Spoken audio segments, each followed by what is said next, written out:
Assalamualaikum warahmatullahi wabarakatuh. Gue kedengeran mana? Hari ini saya ngobrol sama Coach Faris, salah satu pelatih Arpaska yang konsennya di sesi Silma ya. Kita latihan di Silma hari ini. Siswanya kategori usia 12 sampai 16, mungkin ada 16 tahun. Coach Faris, saya mau tanya-tanya aja. Nanti aja kita sambil ngopi-ngopi di sini. Sambil ngopi. Coach makan tuh. Coach, udah berapa lama gabung di Arpaska? Terus kesannya seperti apa, Coach? Udah hampir 2 kalau nggak salah ya. 2 tahun? 2 tahun. Iya, hampir 2 tahun kalau nggak salah. Waktu Aliman Cup ya. Oh iya. Aliman Cup tahun kemarin. Tahun kemarinnya lagi 2018 ya. Iya, berarti 2 tahun jalan ya? Iya, 2 tahun jalan. Kesannya, Coach? Kesannya Pas alhamdulillah pas gabung bisa mengenal lebih jauh lagi tentang futsal sama pelatihan juga. Apalagi jangan dibagus-bagusin, Coach, ada saya. Enggak sih, emang kenyataannya benar. Dulu ngeblank banget soal futsal, apalagi tentang peraturan futsal itu yang saya belum. Ya, sekarang ngelatih juga Sekarang ya? melatih juga alhamdulillah. Mengenal sedikit demi sedikit tentang futsal, alhamdulillah. Semenjak gabung Harpas kayak ini jadi sedikit terbuka lah tentang futsal. Jadi sebenarnya Coach Faris ini belakang ini saya percaya buat pegang kiper. Di kelas ini dia pegang kiper, jadi di sini kita bertiga sama Coach Irfan. Coach Faris spesialisasinya pegang kiper. Coach, sekarang saya mau tanya, sebelum Coach Faris terjun langsung di dunia kepelatihan, apakah Coach Faris pernah ikut-ikut melatih atau pernah pegang tim di mana gitu? Sebelumnya belum pernah pegang tim atau melatih, paling main aja sih. Jadi ini pertama ya di Arpaska. Oke. Coach, saya mau cerita tuh, di Arpaska kok ada manajemen. Jadi Coach Pras sebagai pemilik tidak punya hak 100% untuk mengambil keputusan dan lain sebagainya. Jadi semuanya harus diomongin di rapat manajemen. Jadi semuanya punya kepelatihan. Kita punya hak yang sama. Jadi kita tuh sekarang ada 10 orang di dalam satu manajemen, ada 8 pelatih, ada 2 care manager. Care manager itu kayak admin lah, mereka yang mengurus data pemain, keuangan, alat, dan lain sebagainya. Nah, sistem demokratis yang ada di manajemen itu memberikan ruang buat setiap pelatihnya punya kesempatan untuk improve dalam kepelatihan sesi, termasuk improve dalam mengambil keputusan soal Harpaska. Misalnya Coach Faris punya ide, Coach, gimana kalau kita bikin khusus kelas kiper? Nah, idenya Coach Faris kita omongin nih sama teman-teman yang lain. Kalau teman-temannya yang lainnya oke, berarti itu bisa kita realisasikan seperti itu.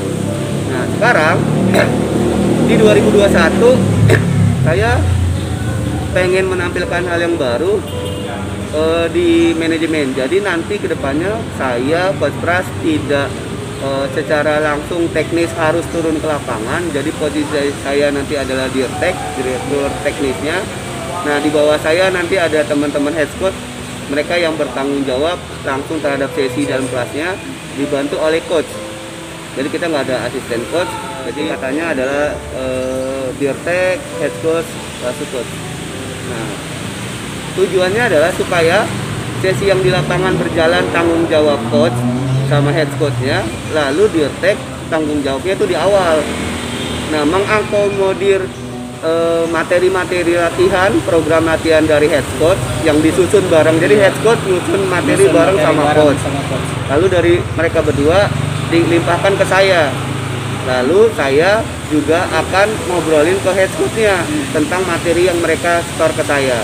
Apakah itu bisa kita realisasikan melihat dari situasi siswa yang ada di lapangan, jumlah alat dan lain sebagainya. Nanti seperti itu. Terus kalau flashback balik 2019, Coach kan gabung 2018. Iya. 2019 tuh saya pernah menggaungkan Harpaska itu profesional. Nah, menurut Coach posisi Harpatka kalau dengan tema profesional tuh ada di posisi seperti apa? Sejauh mana lah kalau misalnya profesional? Sudahkah, belumkah, menujukah? Terus apa yang menurut Coach Faris tuh sudah atau belum ya? Atau menujunya tuh apa alasannya? Menuju sih, menurut saya menuju. Kenapa Coach? Menuju profesional. Contohnya apa? Karena kalau profesional tuh kan udah hampir sedikit sempurna ya, Iya. sedikit lagi ada beberapa coach yang belum desain ya kan. Ya, dari kepelatihan. Dari kepelatihan juga Iya, kan. Terus dari segi apa ya, Standar apa? ngelatihnya juga, cara ngelatihnya juga. Ya. Ini ya, contohnya saya lah masih belum bisa improve lebih ini lagi. Nah, Tentang improve. kemarin saya sempat kasih kata-kata intinya seperti ini. 2019 karena kita pernah punya keinginan untuk menjadi profesional, lalu sekarang posisinya ada di 2021. Nah, di mana profesional Harpatka gitu kan? Ada beberapa yang saya japri dan mereka jawab ke saya. Sebenarnya Harpatka kalau dari sisi profesional yang teman-teman mungkin lihat bandingannya itu adalah akademi lain Ya, di sepak bola gitu ya, di sepak bola itu susah. Tapi saya tuh pengen gini, profesional kita itu kita yang mengartikan sendiri. Dalam artian gini, kita taraf belajar dari tidak bisa menjadi bisa, dari bisa menjadi terampil, dari terampil menjadi tadi. Tahapan tertinggi buat saya adalah pelatih bisa explore, bisa menguasai satu kelas, bisa menguasai siswanya, memahami tentang apa yang dilatih dengan metodenya, koreksinya, evaluasinya itu. Tapi itu dalam tahapan belajar. Nah, itu berarti pelatihnya buat saya itu jadi pelatih profesional karena dia terus mengupgrade ilmunya.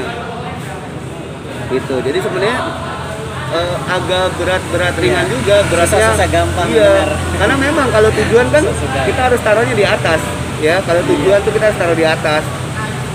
Jadi buat teman-teman yang lain,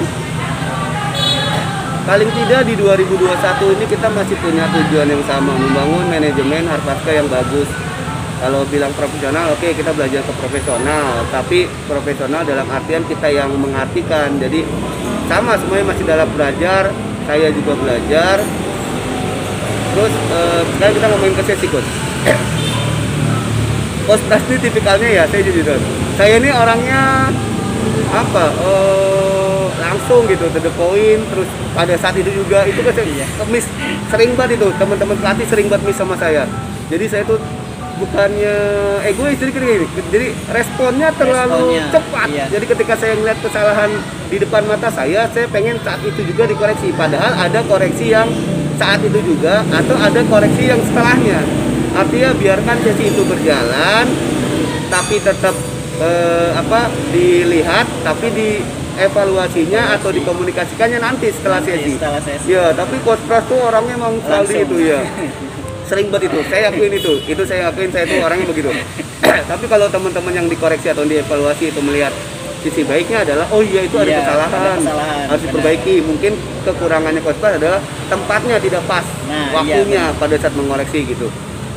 Terus apakah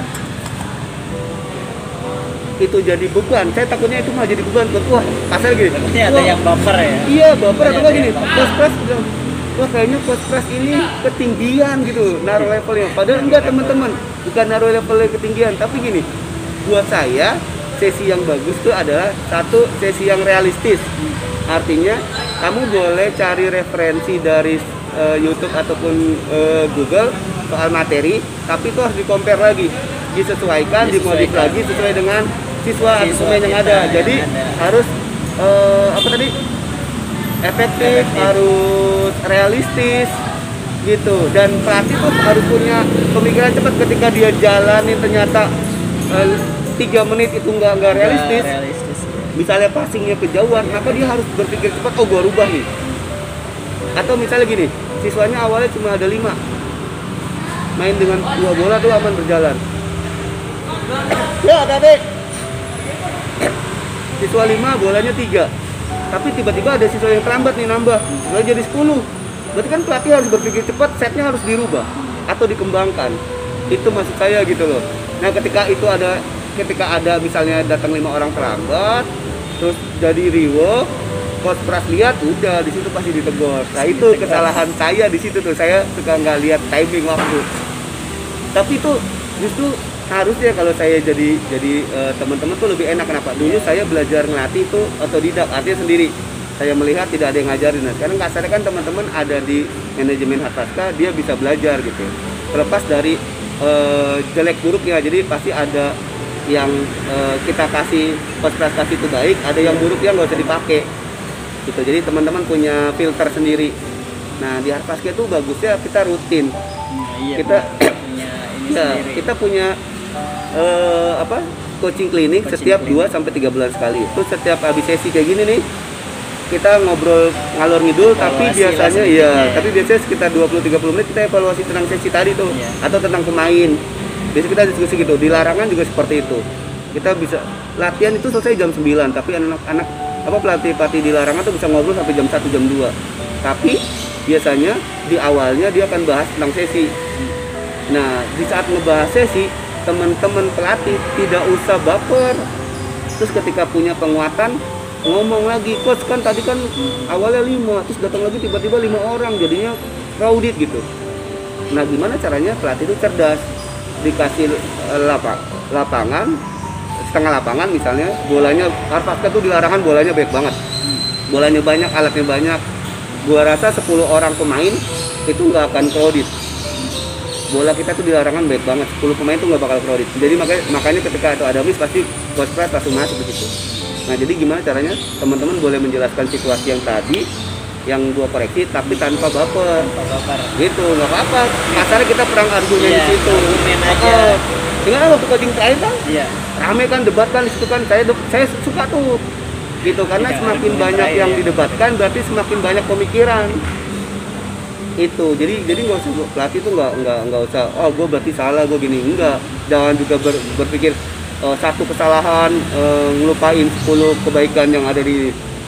Mungkin gini teman-teman, emang orang tuh normal, gue juga biasanya kalau yang kita gampang koreksi itu ada yang salahnya, yang bagusnya biasanya nggak pernah dikasih reward. Tapi kalau teman-teman tahu reward itu biasanya kalau sama gue nggak pernah gue omongin.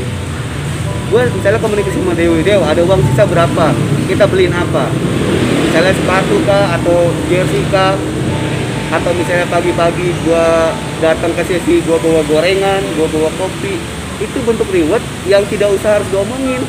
Tapi gue pengen setelah pelatih gue kalau di larangan nih ngumpul, udah lu materi apa, udah jelas itu gue set udah, kalau set udah rapi ngumpul sebentar sambil nunggu bocah, lu boleh ngopi, lu boleh makan gorengan. Karena di sesinya keren, itu pasti gue akan berpikir, gue akan ngomong ke Dewi, ini hari ini keren banget, atau misalnya ada hal yang bisa nggak kita bagikan ke teman-teman manajemen seperti itu.